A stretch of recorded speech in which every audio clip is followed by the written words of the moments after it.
kalau misalnya bisa di tempat yang ber-AC, ya lebih baik. Kalau nggak bisa, ya minimal nyalain pakai exhaust atau pakai kipas, atau kalau nggak bisa, ya pintunya dibuka, jendelanya dibuka gitu. Jadi usahakan tempat yang adem gitu. Terus kalau misalnya panasnya benar-benar tidak tertahankan, jangan dipaksa, nanti puasanya batal gitu.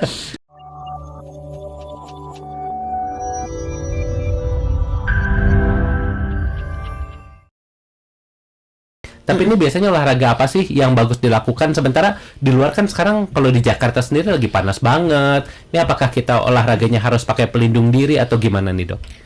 Sebenarnya kalau olahraganya itu di cuaca yang tidak bersahabat gitu ya, jangankan olahraga, nggak olahraga itu udah cobaan banget gitu, panasnya itu kayak api neraka percobaan level 3 gitu. Pengen batal rasanya. Iya kan, udah haus gitu, suruh olahraga lagi, ampun Dokter Santi kejem banget gitu ya. Jadi kalau misalnya mau berolahraga di saat panas banget, usahakan olahraganya itu indoor. Oh, indoor. Kalau mau outdoor, cari yang jangan kena matahari langsung gitu ya. Terus cari yang sirkulasi udaranya bagus. Terus yang pokoknya yang adem, jangan PR ya banyak tempat, ya. Cari tempat-tempat yang memungkinkan kita tidak terlalu banyak berkeringat, karena kalau kita terlalu banyak berkeringat, maka tubuh kita lebih mudah jatuh ke tahap dehidrasi. Nah, kalau kita udah dehidrasi, ya ujungnya kemana-mana kan, nggak cuma aus, tapi juga lemes, tapi juga lemot gitu. Nah, terus kenakan pakaian-pakaian yang longgar, yang menyerap keringat, yang dari katun, yang kalau bisa warnanya yang cerah. Jadi jangan yang warna gelap, karena warna cerah itu memantulkan sinar matahari, memantulkan panas gitu kan. Nggak perlu juga pakai cermin. Nggak ada gunanya. Kelihatan pakai baju cerah.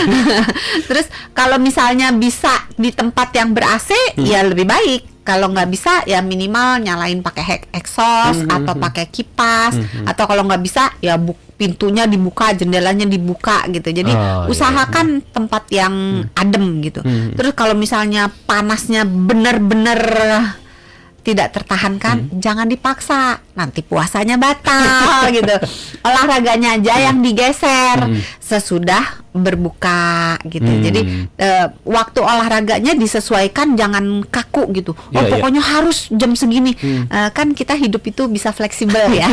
Jadi diatur lebih baik gitu. Jadi terus jenis olahraganya juga jangan yang memungkinkan untuk terlalu banyak berkeringat kalau olahraganya itu dilakukan di dalam jam berpuasa.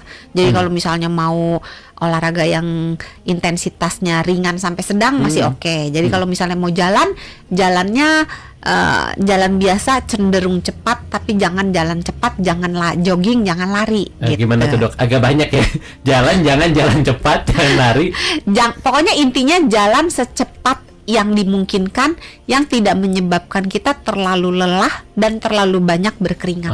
Intinya itu ya, pace-nya disesuaikan, jangan sampai banyak berkeringat gitu ya. Iya, dan pace-nya ini juga sebenarnya tergantung dari status fitnessnya seseorang, karena ada orang yang jalan dengan kecepatan sekian gitu. Buat orang tersebut itu udah jalan santai. Tapi buat orang lain yang nggak pernah olahraga, gila itu udah mau kayak lari gitu kan.